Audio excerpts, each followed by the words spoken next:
Hello my YouTube family, welcome back to my channel. तो आज के वीडियो में हम लोग मैथ के कुछ इंपॉर्टेंट क्वेश्चन पढ़ेंगे। सबसे फर्स्ट क्वेश्चन है, एक रेलगाड़ी 72 किलोमीटर पर आवर की चाल से एक खंभे को कितने सेकंड में पार कर रही है? 12 सेकंड में। तो रेलगाड़ी की लंबाई निकालना है। तो सबसे पहले हम लोग देखेंगे इसमें क्या दिया गया है, स्पीड दिया गया। स्पीड क्या है? 72 किलोमीटर पर आवर है, लिख देंगे हम लोग। और टाइम दिया गया, टाइम कितना है? तो टाइम है 12 सेकंड। अब क्वेश्चन में देखिए कह रहा है कि मीटर में पूछ रहा है, इसकी लंबाई किस में चाहिए आपको? मीटर में। तो जब ऐसे क्वेश्चन रहे यानी कि किलोमीटर पर आवर से हम लोगों को किस में चेंज करना है? तो मीटर पर सेकंड में चेंज करना है। तो जब किलोमीटर पर आवर से हम लोग को मीटर पर सेकंड में चेंज करना होता है तो हम लोग क्या करते हैं, 5/18 से इसे गुना कर देते हैं। और जब हम लोग को मीटर पर सेकंड से किलोमीटर पर आवर में चेंज करना है तो हम लोग 18/5 से इसे गुना करते हैं। इसे याद रखिएगा क्योंकि अक्सर इसमें कन्फ्यूजन होता है। Kilometre per hour to metre per second 5/18 और मीटर पर सेकंड से किलोमीटर पर आवर में चेंज करना है तो 18/5 करेंगे। अब हम लोगों को इसको किलोमीटर पर आवर से मीटर में चेंज करना है, मीटर पर सेकंड में। तो क्या करेंगे, 5/18 से इसमें गुना कर देंगे क्योंकि रेलगाड़ी की लंबाई हमसे किस में पूछ रही है? मीटर में। तो इसे हम लोग को मीटर में चेंज करना होगा। तो चलिए पहले सॉल्व करते हैं। अब हम लोगों को क्या चाहिए? डी निकालना है। तो डी इक्वल टू क्या होता है? Speed into time. Distance equal to speed into time. तो स्पीड क्या है? 72 है और टाइम क्या है? 12 है। तो हम लोग यहाँ से सॉल्व करते हैं। स्पीड अभी हम लोग देखे थे कितना था? 72। तो अब 72 को हम लोग चेंज करेंगे तो क्या हो जाएगा? 72 गुने 5/18। और हमारा टाइम क्या दिया गया था? तो टाइम था 12 सेकेंड टाइम था, देख रहे हैं हम लोग। तो अब इसे सॉल्व करेंगे तो ये 18 से कितने 4 बार में कट जाएगा। अब क्या बचा हमारे पास? 4 गुने 5 गुने 12। अब 4 गुने 5 20, 20 गुने 12 करेंगे 240। 240 मीटर हमारा क्या हो गया? आंसर हो गया। देखते हैं कौन से ऑप्शन में दिए गए। तो 240 ऑप्शन डी में दिया गया है। इसका करेक्ट आंसर ऑप्शन डी हो जाएगा। नेक्स्ट सेम पैटर्न का क्वेश्चन है। ये देखिए 16 जून को पूछा गया है। नेक्स्ट क्वेश्चन देखिए आपका 15 जून को पूछा गया था। सेम क्वेश्चन है। 95 किलोमीटर पर आवर की चाल से चल रही एक रेलगाड़ी एक खंभे को 18 सेकंड में पार करती है तो रेलगाड़ी की लंबाई मीटर में कितनी होगी? इसमें भी सेम है। स्पीड दिया गया हमारा, स्पीड कितना है? 95 किलोमीटर पर आवर। और टाइम दिया गया है, टाइम कितना है? तो 18 सेकेंड है। तो स्पीड हम लोग निकाल देंगे। तो स्पीड का फॉर्मूला क्या हो जाएगा?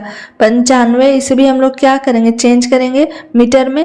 5 गुने 18 इंटू क्या हो जाएगा? 18।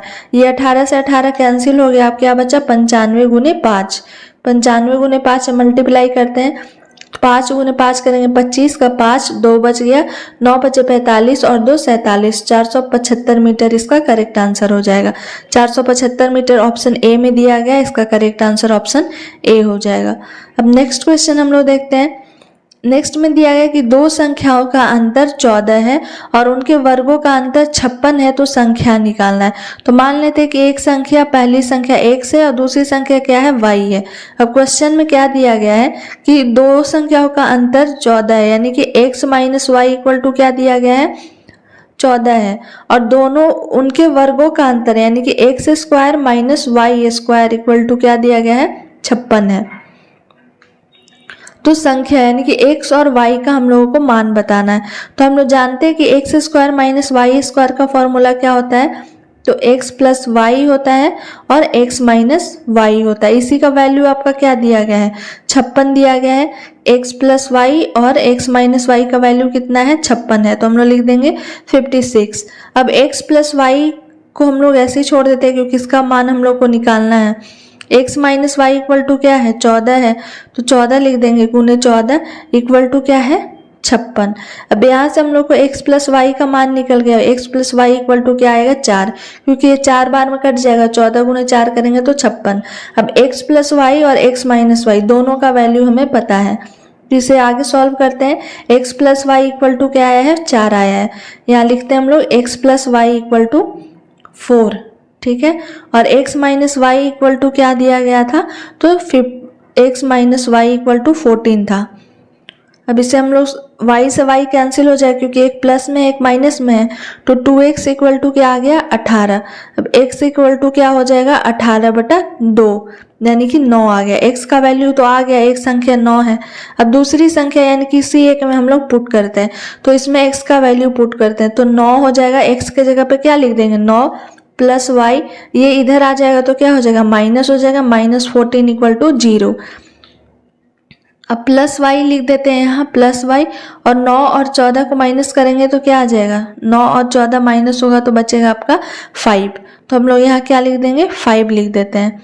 ठीक है, इसे जब हम लोग माइनस का 9 प्लस वाई इक्वल टू क्या हो जाएगा 4 हो जाएगा इस जगह पे, क्योंकि इसमें हम लोग पुट कर रहे हैं 9 और यहाँ x plus y equal to 4 था, तो 9 प्लस वाई इक्वल टू क्या लिख देंगे हम लोग 4 लिख देंगे। अब इसमें से ये माइनस जाएगा तो क्या हो जाएगा +5 हो जाएगा।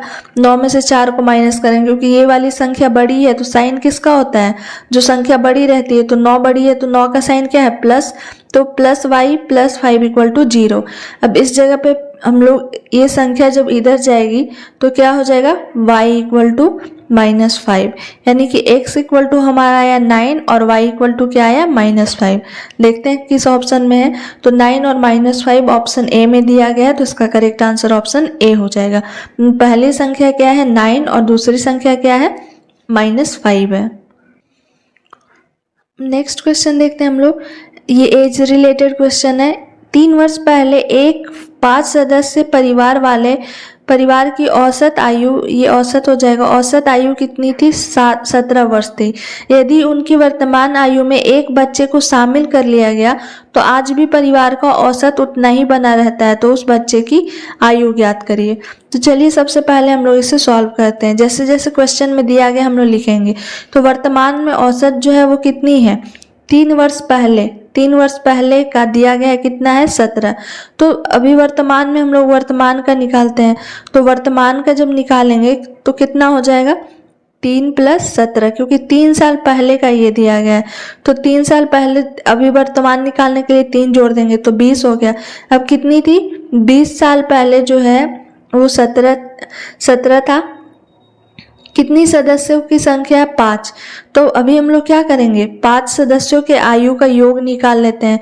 तो 5 सदस्यों के आयु का योग कितना हो जाएगा 5 × 20 हो जाएगा, क्योंकि ये 3 साल पहले 17 था। अभी वर्तमान का निकालेंगे तो 3 जोड़ देंगे। अब 5 संख्याओं का औसत निकालते हैं हम लोग 5 सदस्य का, तो क्या हो जाएगा 100 साल हो जा रहा है। ठीक है, 5 सदस्य क्योंकि नंबर ऑफ मेंबर 5 है और अभी वर्तमान में कितना औसत आया इनका 20। तो हम लोग आयु का योग निकालेंगे तो कितना हो जाएगा 100 साल हो जाएगा। अब नेक्स्ट में क्या कर रहा है कि यदि उनकी वर्तमान आयु कितना है आपका दिया गया है, वर्तमान आयु 17 वर्ष है।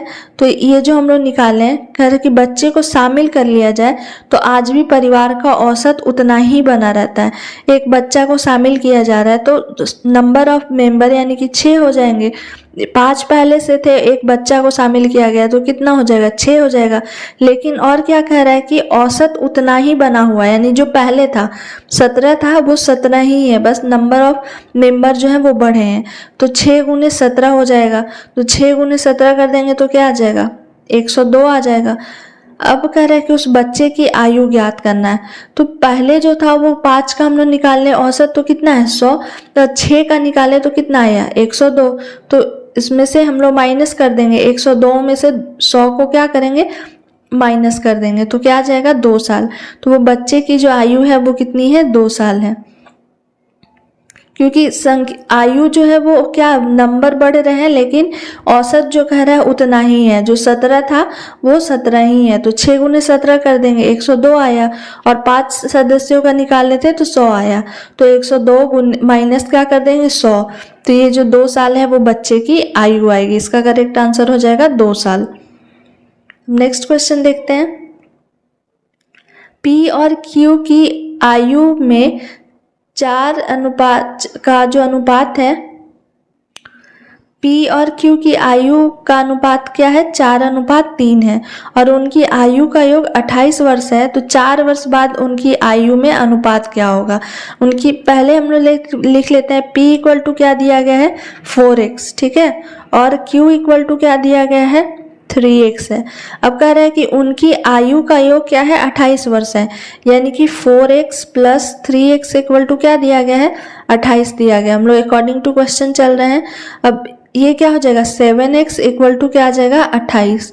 x का वैल्यू यहाँ से हम लोग निकाल सकते हैं, क्या आ जाएगा 28/7, यानी कि 4 आया। तो p और q का 4 वर्ष बाद पूछ रहा है, पहले p और q का हम लोग वर्तमान निकाल लेते हैं। तो x का वैल्यू हमारा कितना आ गया, यहाँ लिखते हैं हम लोग x का वैल्यू क्या आ रहा है, 4 आ रहा है। और p और q, p का क्या था, p का माने थे 4x और q का माने थे 3x। p का क्या है 4x है और q का क्या है 3x। तो ये क्या हो जाएगा, x का वैल्यू रख देंगे तो 4 गुने 4 और ये क्या हो जाएगा 3 गुने 4 हो जाएगा, यानी कि वर्तमान आयु इसकी 16 है और इसकी क्या है 12 है। अब कह रहा है कि 4 वर्ष बाद उनकी आयु का अनुपात क्या होगा। तो 4 साल बाद दोनों में 4 4 हम लोग जोड़ देंगे तो ये हो जाएगा 20 और इसमें 4 जोड़ेंगे तो क्या हो जाएगा 16, यानी कि p अनुपात क्यों पूछ रहा है 4 वर्ष बाद। तो ये 20 आया और ये 16 आया। अब 4 से इसे डिवाइड करेंगे तो 4 से 5 बार में कट जाएगा और 4 से 4 बार में, तो 4 साल बाद उनका क्या अनुपात आ जाएगा, 5:4। इसका करेक्ट आंसर क्या हो जाएगा, 5:4। अगर वही पूछता कि क्या इनका अभी जो वर्तमान है उसका, तो क्या हो जाता 16/12। लेकिन कह रहा है क्वेश्चन में क्या कि 4 साल के बाद उनकी आयु का अनुपात, तो दोनों में हम लोग क्या कर देंगे, x का मान हम लोग को आ ही गया तो 4 4 जोड़ के अनुपात का मतलब क्या होता है बटा, तो 20/16 आ गया, 5:4 इसका करेक्ट आंसर हो जाएगा। ये देखिए रेलवे के एग्जाम में पूछा गया था ASM में। तो इस वीडियो में आपके सारे इंपॉर्टेंट क्वेश्चन थे। आई होप आपको ये वीडियो पसंद आया होगा। Thank you for watching my video.